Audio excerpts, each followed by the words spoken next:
She thought she knew her mouth's purpose, then a human changed everything. Lena had always believed she knew her purpose. Every day, she opened her mouth, and the words flowed with precision, with a purpose. In her world, every mouth had a role or reason for existing. Some mouths were built to sing, others to speak, to command, or to tell stories. But hers was meant to convince. Convince, persuade, influence. That was her gift, or so she thought. She had never doubted it. Every sentence she formed, every word she shaped, served that purpose. She was proud of it. Every morning, she tested herself in front of mirrors, rehearsing the phrases she would deliver to the council, to the crowds, to the world. She was ready. She believed herself unstoppable. But that day, something changed. It started quietly, with a strange sound that was not her own. A cough, sharp, uneven, human. Lena paused mid-phrase, her words caught in her throat. It was coming from the small chamber beyond the glass wall, the place she had never been allowed to enter.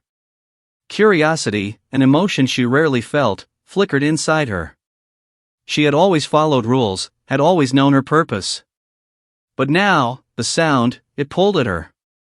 She approached the glass. Behind it stood a human. Humans were rare in her world. Rare and unpredictable. Their mouths were not like hers, unpolished, uneven, chaotic.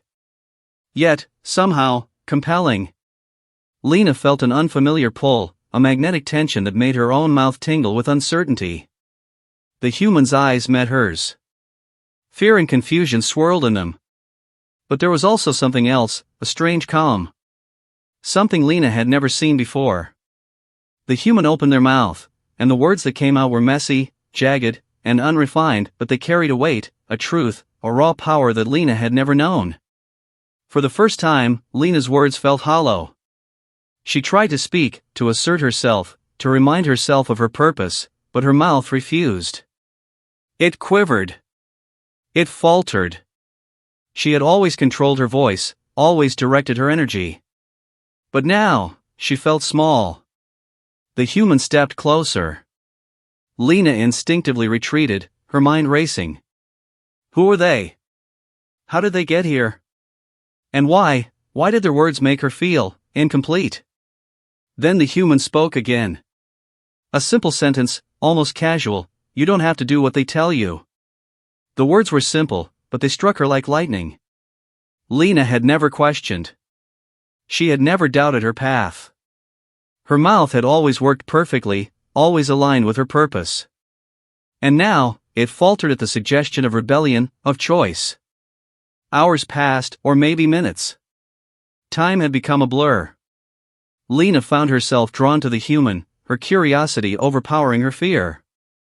The human spoke of freedom, of possibilities she had never imagined. They told stories of worlds beyond the controlled perfection she had known, of mouths that sang, screamed, laughed, and whispered for no one but themselves. Lena listened. She felt something stirring inside her, a new energy, a spark she had never allowed. Her mouth itched, not to convince, not to persuade, but to express. To be heard. To exist on its own terms. The council noticed her change immediately. Her words lost their precision. Her tone wavered. People whispered behind her back. Lena could feel the pressure, the weight of expectation, but she could not stop herself. She was alive in a way she had never been before. The human became her secret, her guide. They taught her how to bend words, not just use them as tools but as instruments of creation. Lena discovered she could speak truths that had been forbidden, secrets that had been silenced, emotions that had been locked inside mouths like hers for centuries. One night, under the pale light of the twin moons, Lena tried something daring. She opened her mouth and spoke not to convince, but to question. The words were strange at first, clumsy, but they carried a power she had never felt. She questioned the council, the system, the rules that had defined her existence. The sound of her own voice startled her, made her heart race. Then came the moment that changed everything. The council summoned her. They demanded an explanation.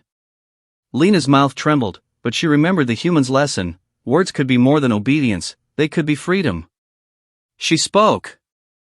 Not to persuade, not to manipulate, not to obey. She spoke to awaken. She told them of the human, of the world beyond, of the power of choice. Her words cut through the chamber like a storm, sharp and alive. The council recoiled. For the first time, they did not control the room. Lena's mouth, her true mouth, was alive with its own purpose, a purpose she had never known. And in that moment, she understood. She had thought she knew her purpose. She had believed it was fixed, predestined, unchanging. But a single human had shown her something greater. That purpose is not given. It is found. It is created. Her mouth was no longer a tool of persuasion. It was a bridge. A weapon. A song. A question. A choice. Lena looked at the human, who smiled knowingly. They had changed everything, not just for her, but for the world that had never known the power of a mouth that spoke for itself. And Lena whispered, softly, almost to herself, "I never knew, until now." The human nodded. And together, they stepped forward, their words echoing in the chamber, shaking the foundations of everything Lena had once believed.